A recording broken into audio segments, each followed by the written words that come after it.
under a man called Boukman. There is an uprising in one of the plantations in the north, and before the planters know what is happening, pretty well the whole of the north of the island is in conflagration, and I mean conflagrations.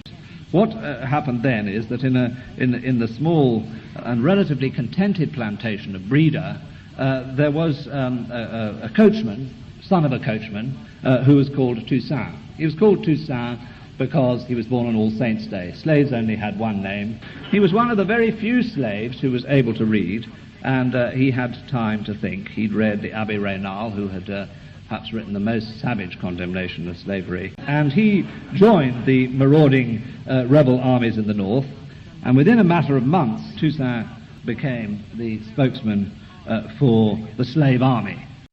Britain had now declared war with France, and had observed what was going on in Saint-Domingue. Namely, there was a slave revolt that wouldn't go away.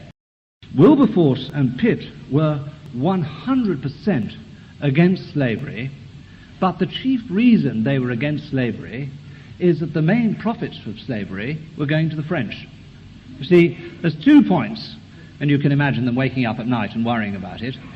One, the obscenity of all those black people being yoked and put into the galleys and being taken and killed on the way and being thrown into the sea, and thousands of people dying in the sea and all that kind of thing. That's obscene. That would wake you up at night. But even worse, it would wake you up at night if somebody else was getting the profit from it.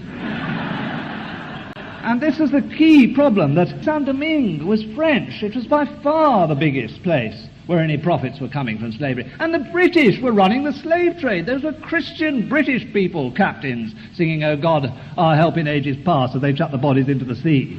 The British were actually providing the material, the human material, whereby the French were making extreme profits.